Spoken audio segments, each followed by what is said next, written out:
रजब भट्ट और नदीम नानी वाले पर तशद्दुद किया जाता है कराची कचहरी के अंदर। जब ये पेशी के लिए कराची कचहरी में दाखिल होते हैं तो वहाँ पे जो मौजूद वकील हैं जो कि कराची के थे, उन्होंने इन पर दावा बोल दिया और इनको तशद्दुद का निशाना बनाया।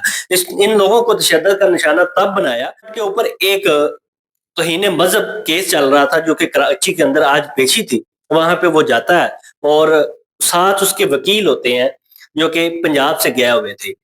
अब जब नदीम नानीवाला और रजब भट्ट ये दोनों कचहरी के हाथा में दाखिल होते हैं तो वहाँ पे मौजूद जो वकील हैं वो उस पे दावा बोलते हैं और उनको तशद्दुद का निशाना बनाते हैं। और एक जो वकील है वो वाज़ह वीडियो में नज़र आ रहा है कि वो कह रहा है कि आप माफ़ी माँगो वीडियो में, लेकिन रजब भट्ट उसके कहने पे, उसकी बातों पे और किसी की बात पे भी कोई वो कमेंट्स नहीं करता और खामोश सीधा वहाँ से गुज़र जाता है।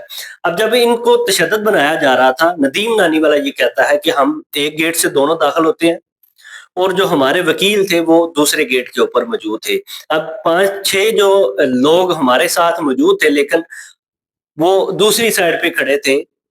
हम इस गरज से कचहरी में दाखिल नहीं हुए थे। एक दफ़ा पहले हम जब पेश हुए हैं, तो ऐसा कोई वाक़या हमारे साथ रूनुमा नहीं होता और आज भी हमारे ज़हन में ऐसी कोई बात नहीं थी कि हमारे साथ ऐसा हो सकता है। लेकिन अब जब हम कचहरी में दाखिल होते हैं, तो मुझे शक होता है कि जो वकील हैं, वो आगे बढ़ने की कोशिश करते हैं और मुझे एक दफ़ा तो शक होता है कि हो सकता है हमारे साथ आज अच्छा ना हो। लेकिन जब वो दावा बोलते हैं और रज्जब को मारने की कोशिश करते हैं, जिसकी वजह से उसके एक बाजू पे कट लगता है और उसके मुँह पे जो निशान आते हैं तशद्दुद के, और जब उसको मार पड़ रही होती है और नदीम नानी वाला उसको बचाने की वाला भी उसको बचाते-बचाते उसको भी ऊपर अच्छा खासा तशद्दुद किया।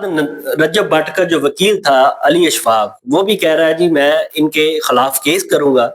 हम पंजाब से आए थे मेहमान बन के, लेकिन इन्होंने हमारी अच्छी मेहमान नवाज़ी का हमें अच्छा मौका दिया है। अब इसके ऊपर हम केस करेंगे इन वकीलों के ऊपर और हम जो लाइसेंस है वो भी ख़त्म करवाया जाए। अब ये जो वकील इनके ऊपर तशद्दुद कर रहे हैं, वो बार-बार ये बात कर रहे थे कि आप वीडियो में माफ़ी माँगो। ये इस वजह से वो कह रहे थे क्योंकि जब ये मामलात चल रहे थे, तो एक रजब भट्ट ने वीडियो बनाई थी जो कि उन वकीलों के खिलाफ थी, जो कि कराची के वकीलों के खिलाफ थी। इस वजह से इस बात का गुस्सा निकालने के लिए जब ये कचहरी के हाथा में दाखिल होते हैं, तो इनके ऊपर वो दावा बोलते हैं और उनके ऊपर अच्छा खासा तशद्दुद करते हैं। इस तरह के व्लॉग देखने के लिए मेरे चैनल को सब्सक्राइब करें। अल्लाह हाफ़िज़।